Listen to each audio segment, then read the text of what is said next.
বইটির সত্ত্ব আনন্দ publishers private limited কর্তৃক সংরক্ষিত। তোমরা জানো না, সে অনেক দিনের কথা। তখন ভারতবর্ষে প্রথম রেল এসেছে। সেই সময় একবার মৃত্যু দেবতার ক্রূর দৃষ্টি এই বাংলাদেশের ওপর পড়েছিল। দিওয়ালির সময় যেমন পোকা মরে, তেমনি মানুষ মরে দেশ একেবারে শ্মশান হয়ে গিয়েছিল। নির্জিত নিস্তেজ জাতির ওপর বিধাতার এই ক্রোধ যে মহামারী রূপ ধরে দেখা দেবে, এ কেউ কল্পনা করতে পারেনি। শুধু পশ্চিম বাংলায় গঙ্গার ধারের একটি গ্রামে একজন লোক তার ইশারা পেয়েছিল। সানডে সাসপেন্স ক্লাসিক্সে আজ শুনবেন শরদিন্দু বন্দ্যোপাধ্যায়ের লেখা রাতের অতিথি। এই গল্পটি প্রথমবার সানডে সাসপেন্সে প্রচারিত হয় জুলাই 2015 সালে। গল্পটি আমরা নিয়েছি আনন্দ পাবলিশার্স থেকে প্রকাশিত শরদিন্দু অমনিবাস কিশোর রচনা সমগ্র 4th খণ্ড থেকে। শুরু হচ্ছে রাতের অতিথি। গ্রামটি বেশ বর্ধিষ্ণু। মৃত্যুঞ্জয় ঘোষ এই গ্রামের সবচেয়ে বড় গৃহস্থ। তার ক্ষেত খামার, পুকুর, বাগান, হাল, গরু অনেক আছে। গ্রামের সকলে তাকে ভারী শ্রদ্ধা করে। সে ভারী ভালো লোক। বিষয় বুদ্ধিও যেমন আছে, তেমনি শরীরে দয়া মায়ারও অভাব নেই। সে সময় গ্রামের পাশ দিয়ে রেল লাইন যাবার উঁচু বাঁধ তৈরি হচ্ছিল। হাজার হাজার কুলি তাতে কাজ করত। গ্রামের কাছেই তারা ছাউনি ফেলে থাকত। দিনের বেলায় তাদের কোদাল, কুড়ুল, গাঁইতির শব্দে চারিদিক চঞ্চল হয়ে উঠত, আর রাতে তাদের ছাউনির হাজার হাজার আলো গ্রাম থেকে আলেয়ার মতো মনে হতো। গ্রামের লোকেরা হাঁ করে তাদের কাজ দেখত আর ভাবত, না জানি এসব কি হচ্ছে। রেল তারা কখনো দেখেনি, তাই এই উঁচু পাড়ের অর্থ কিছুই আন্দাজ করতে পারত না। কিন্তু মৃত্যুঞ্জয় ঘোষ বুদ্ধিমান লোক ছিল। সে মাথা নেড়ে বলতো, এসব ভালো ব্যবস্থা নয়। কোম্পানি মাটি কেটে জঙ্গল তৈরি করছে। বর্ষার জল বেরোতে পাবে না, তখন দেশের কি অবস্থা হবে? কিন্তু তার কথা কে শুনবে? ক্রমে কুলিরা কাজ করতে করতে এগিয়ে গেল। পড়ে রইল শুধু তাদের তৈরি লম্বা উঁচু বাঁধটা। তার পাশে ছোট ছোট গাছ গজাতে শুরু করল। গাঁয়ের ছেলেরা তার উপর উঠে খেলা করত। আস্তে আস্তে জিনিসটা সকলেরই গা সওয়া হয়ে গেল। এমনিভাবে 4-5 মাস কেটে গেল। বৈশাখ মাসে একদিন সন্ধ্যের পর মৃত্যুঞ্জয় নিজের চণ্ডীমণ্ডপে বসে থেলো হুঁকোয় তামাক খাচ্ছিল আর ঝিমোচ্ছিল।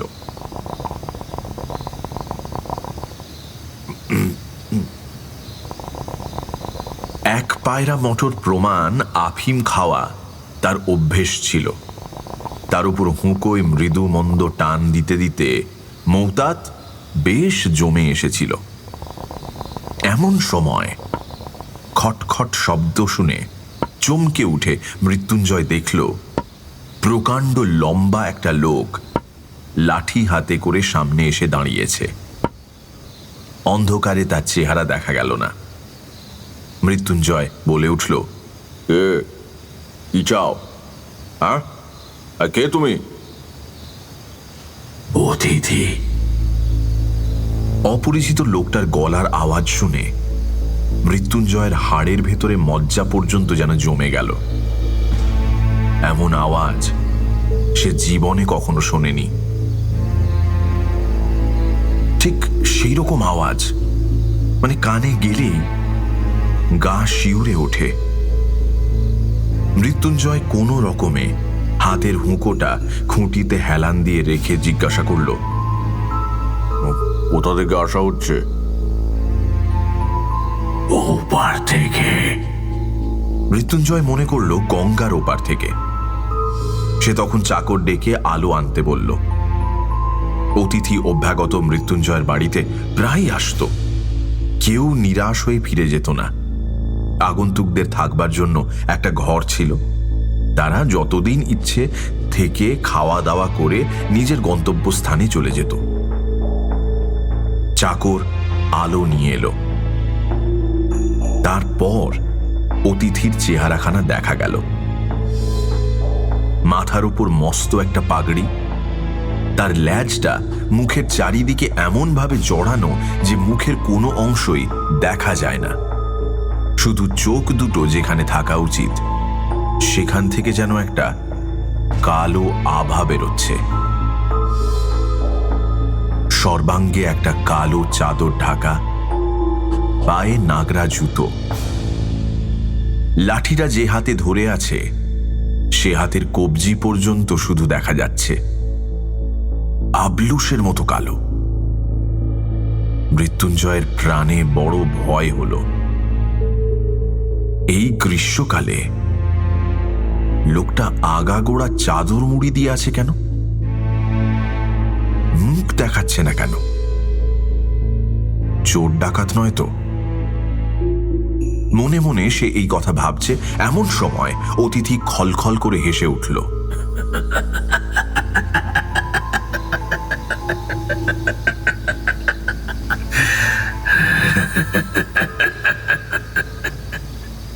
হাসি শুনে মৃত্যুঞ্জয় চমকে উঠে বলল, তা বেশ, আজ রাত্রে এখানেই থাকুন। বসুন বসুন, এসে বসুন। ওরে ওরে, কে আছিস? হাত মুখ ধোবার জল এনে দে। দরকার নেই, আলোটা নিয়ে যেতে বলুন। চাকর আলো নিয়ে চলে গেলে অন্ধকারে লোকটা মৃত্যুঞ্জয়ের পাশে এসে বসল। মৃত্যুঞ্জয়ের গা ছমছম করতে লাগলো, কিন্তু সে ভাব প্রকাশ না করে মুখে বলল, আপনার কোথায় যাওয়া হবে? পূবের দিকে যাচ্ছি। তারপর দুজনে আবার অনেকক্ষণ চুপচাপ। এই বৈশাখ মাসের গরমেও মৃত্যুঞ্জয়ের গা একটু শীত শীত করতে লাগলো। হুঁকোয় বড় বড় গোটা কয়েক টান দিয়ে সে জিজ্ঞাসা করল,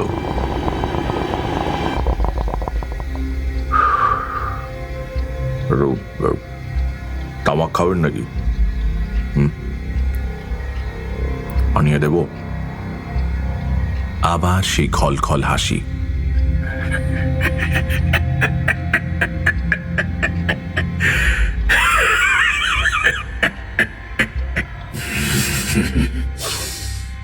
তামাক বহুকাল খাইনি। না, থাক, এই যাত্রার কাজ নেই। এতক্ষণে মৃত্যুঞ্জয়ের মনে পড়ল যে আগন্তুকের তো নামই জানা হয়নি। জিজ্ঞাসা করল, তো মশাইয়ের নামটা কি?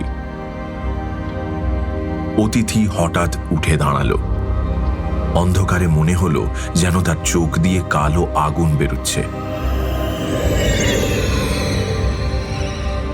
অত খবরে দরকার কি? যা বলেছি তাই যথেষ্ট। এখন আমি কোথায় শোবো দেখিয়ে দাও। অনেক দূর থেকে এসেছি, ক্লান্ত লাগছে। অতিথির এই রূঢ় কথায় মৃত্যুঞ্জয়ের রাগও হলো, আবার ভয় হলো। একবার ভাবল হয়তো কোনো রাজা রাজড়া গোছের বড় লোক ছদ্মবেশে ঘুরে বেড়াচ্ছে, তাই পরিচয় দিতে চায় না। যাই হোক, সে বলল, কিন্তু খাওয়া দাওয়া করবেন তো? না, আমার পেটের খিদে তোমরা মেটাতে পারবে না। আবার যখন আসবো তখন হবে। অতিথির কথার মানে মৃত্যুঞ্জয় কিছুই বুঝতে পারল না, কিন্তু তবু বাড়িতে অভুক্ত অতিথি থাকলে গৃহস্থের অকল্যাণ হয়। তাই সে আবার বলল, একটু অনেক দূর থেকে আসছেন বললেন, ক্লান্ত হয়েছেন, মানে একটু আহার করে শুলে হতো না? অতিথি অধীরভাবে বললেন। না, কোথায় শোবো দেখিয়ে দাও। মৃত্যুঞ্জয় তখন তাকে শোবার ঘর দেখিয়ে দিল। অতিথি ঘরে ঢুকে ভেতর থেকে দরজা বন্ধ করে দিল। তারপর আর তার কোনো সাড়া শব্দ পাওয়া গেল না। নানা রকম দুর্ভাবনা মৃত্যুঞ্জয়ের মনে আনাগোনা করতে লাগল। লোকটা কে? যদি ভালো লোকই হবে তবে অমন মুখ ঢাকা দিয়ে বেড়ায় কেন? লোকটার গলার আওয়াজ কি ভয়ঙ্কর! শুনলেই গা কেঁপে ওঠে। আর আর গায়ের রং কি কালো! শুধু একটা হাত দেখতে পাওয়া গিয়েছিল, কিন্তু সেটা যেন আলকাতরার মতো। যদি সত্যি ডাকাত কি বদমাইশ হয় তাহলে উপায়? মৃত্যুঞ্জয় বাড়ির ভেতর গিয়ে চাকর বাকরকে সাবধান করে দিল যেন তারা রাতে সতর্ক থাকে, আর নিজে ঠিক করল ওই অজ্ঞাত অতিথির গতিবিধির উপর নজর রাখবে। মনে মনে এই সংকল্প এঁটে সে রাতের মতো খাওয়া দাওয়া শেষ করে আবার চণ্ডী মণ্ডপে এসে বসল। বাড়িতে একটা বহুকালের পুরনো মরচে ধরা তলোয়ার ছিল, সেইটার সঙ্গে রইল। চণ্ডী মণ্ডপ থেকে 20 হাত দূরে অতিথির ঘর। সেখান থেকে টু শব্দটি পর্যন্ত আসছে না। এদিকে চণ্ডী মণ্ডপে বসে মৃত্যুঞ্জয় ভুড়ুক ভুড়ুক তামাক টানছে আর মাঝে মাঝে চোখ টেনে অতিথির ঘরের দিকে চাইছে।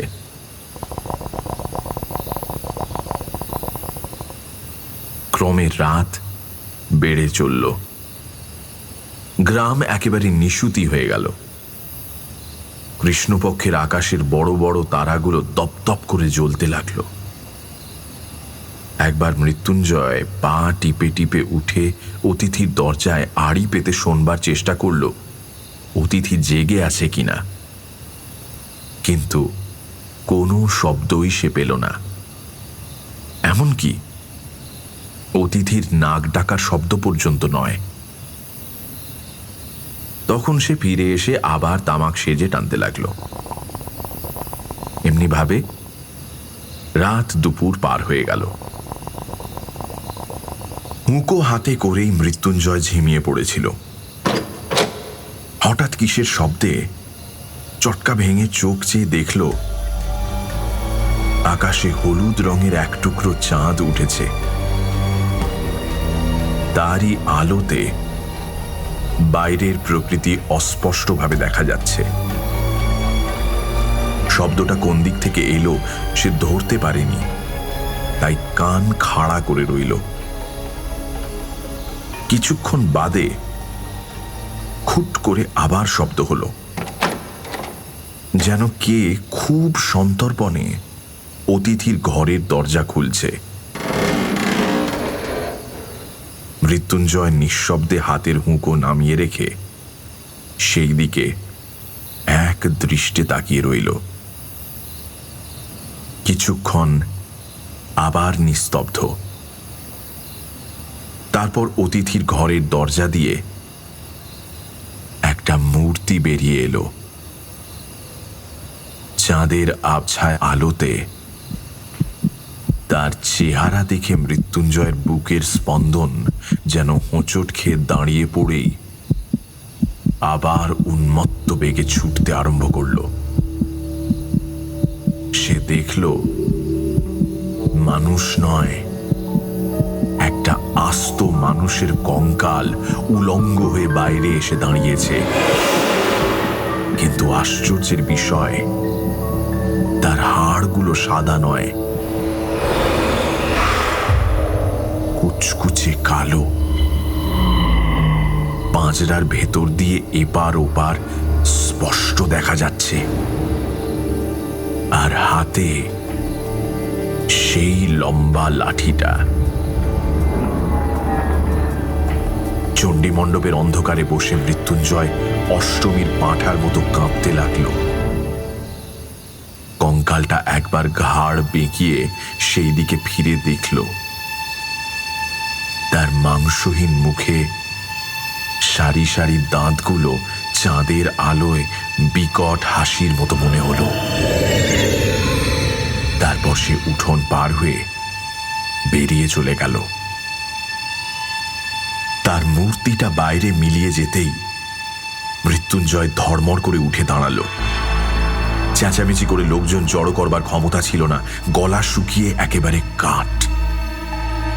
কিন্তু ওই কঙ্কালটা কোথায় গেল জানবার অদম্য কৌতূহল তাকে পেয়ে বসল। ভয়ে হাত পা পেটের মধ্যে ঢুকে যাচ্ছে, অথচ কঙ্কালের পেছন পেছন যাবার ইচ্ছে। এ এক আশ্চর্য মনের অবস্থা। বাঘের পিছু পিছু যখন ফেউ ঘুরে বেড়ায়, তখন তাদের মনের ভাবও বোধহয় ওই রকমই হয়। মৃত্যুঞ্জয় বেরিয়ে পড়ল। বাইরে এসে দেখল কঙ্কালটা লাঠি কাঁধে করে অনেক দূরে এগিয়ে চলেছে। সেও সেই দিকে চলল। ক্রমে কঙ্কাল শ্মশান ঘাটে গিয়ে পৌঁছল। মৃত্যুঞ্জয় তখন একটা গাছের আড়ালে দাঁড়িয়ে দূর থেকে তার কার্যকলাপ দেখতে লাগল। শ্মশানে অনেক ভাঙা কলসি আর মরার হাড়গোড় পড়েছিল। চিতা জল দিয়ে নিভিয়ে দেবার পর যেমন সেখানে একটা লম্বা গর্ত হয়ে যায়, সেই রকম একটা জায়গায় কঙ্কালটা গিয়ে দাঁড়ালো। তারপর কাঁধ থেকে লাঠিটা নামিয়ে তার মুন্ডটা সেই গর্তের মধ্যে ঢুকিয়ে দিল। সঙ্গে সঙ্গে লাঠির মুন্ডটা দপ করে জ্বলে উঠল। তখন পৈশাচিক অট্টহাসির মতো একটা চিৎকার করে কঙ্কালটা সেই জ্বলন্ত লাঠি কাঁধে ফেলে দৌড়তে আরম্ভ করল।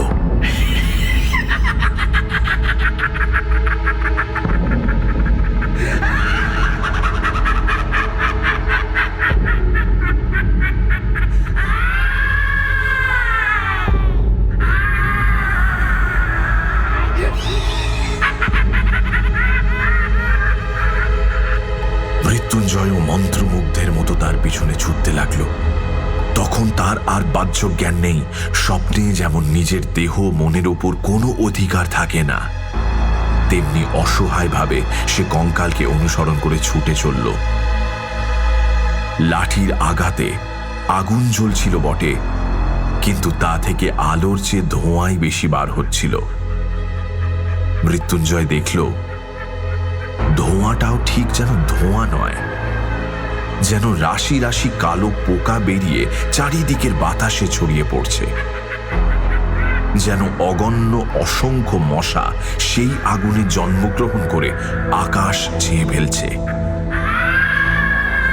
শ্মশান থেকে বেরিয়ে রেলের বাঁধের উপর উঠে কঙ্কালটা ছুটতে লাগলো, আর এক অপার্থিব হাসি হাসতে লাগলো, যেন সে হাসি অন্যান্য অশরীরী সঙ্গীদের ডেকে বলছে, আয় আয়, মানুষের রক্ত শুষে খাবি তো আয়, বড় মজা, শিগগির আয় শিগগির আয়। রেলের পাড়ের উপর উঠে মৃত্যুঞ্জয় দেখল তার বাড়ির দিকটাতে যেন অনেক আলো জ্বলছে। সেদিকটা রাঙা হয়ে উঠেছে, কিন্তু সে কথা ভাববার তার সময় ছিল না। সে অন্ধভাবে কঙ্কালের পেছনে ছুটে চলল। কঙ্কাল সমস্ত গ্রামটাকে একবার প্রদক্ষিণ করল, তারপর মৃত্যুঞ্জয়ের বাড়ির কাছে এসে থমকে দাঁড়িয়ে পড়ল। মৃত্যুঞ্জয়ের বাড়িতে আগুন লেগেছে, সমস্ত বাড়িখানা দাউ দাউ করে জ্বলছে। কঙ্কাল তার হাতের জ্বলন্ত লাঠিটা সেই আগুনের মধ্যে ফেলে দিল। তারপর হঠাৎ ফিরে গিয়ে মৃত্যুঞ্জয়ের সামনে দাঁড়ালো। মৃত্যুঞ্জয়ের প্রাণে আর তখন ভয় ছিল না। সে শুধু কঙ্কালকে জিজ্ঞাসা করল, তুমি কে? তুমি কে? কঙ্কাল খলখল করে হেসে বলে উঠল,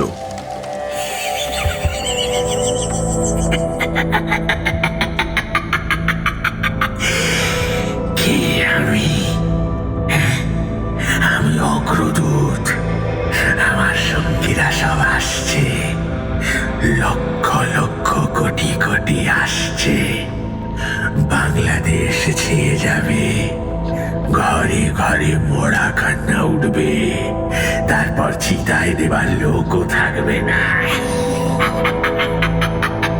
ঘরে ঘরে পচা মরা পড়ে থাকবে, রাস্তায় শিয়াল কুকুর মরা নিয়ে ছেঁড়াছেড়ি করবে। আসছে, তারা আসছে, আমি যাই, এগিয়ে চলি।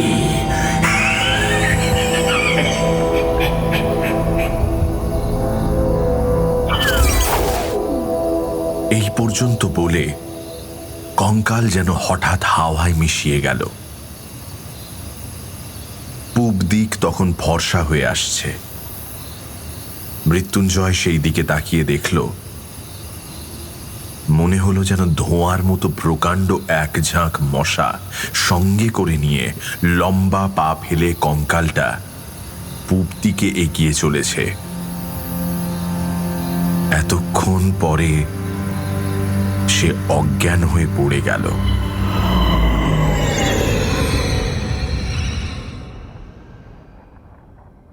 গাঁয়ের লোক এসে মৃত্যুঞ্জয়ের বাড়ির আগুন নেভাবার চেষ্টা করল, কিন্তু সে আগুন নেভানো গেল না। বাড়ি একেবারে ছাই হয়ে গেল। মূর্ছা ভেঙে উঠে মৃত্যুঞ্জয় পাগলের মতো এদিক ওদিক তাকাতে তাকাতে সব কথা বলল। তার গল্প শুনে গাঁয়ের লোকেরা মুখ চাওয়াচাওয়ি করতে লাগলো।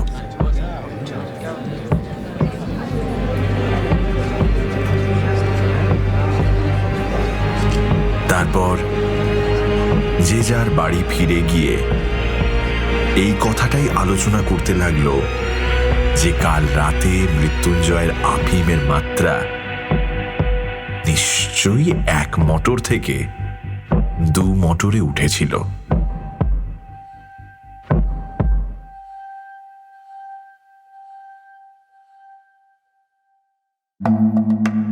সানডে সাসপেন্স ক্লাসিক্সে আজ শুনছিলেন রাতের অতিথি, রচনা শরদিন্দু বন্দ্যোপাধ্যায়। শরদিন্দু বন্দ্যোপাধ্যায় জন্ম 1899 সালের 30শে মার্চ, মৃত্যু 1970 সালে। বাংলা সাহিত্যে শরদিন্দু বন্দ্যোপাধ্যায় একটি বিশিষ্ট নাম। ব্যোমকেশ বক্সীর স্রষ্টা তো বটেই, এছাড়া লিখে গেছেন অজস্র ছোট গল্প, দুর্দান্ত কয়েকটি ঐতিহাসিক উপন্যাস, কিশোরদের জন্য গল্প এবং চিত্রনাট্য। এই গল্পটি আমরা নিয়েছি শরদিন্দু বন্দ্যোপাধ্যায় অমনিবাস 4র্থ খণ্ডটি থেকে। গল্প পাঠে মীর, ধ্বনি পরিকল্পনা ও আভূষঙ্গীতে শুভদীপ সেনগুপ্ত, পর্ব পরিচালনায় অনির্বাণ অভিষেক, প্রচার অলঙ্করণ গ্রিনিং ট্রি, সমগ্র পরিকল্পনা ও পরিচালনায় ইন্দ্রাণী।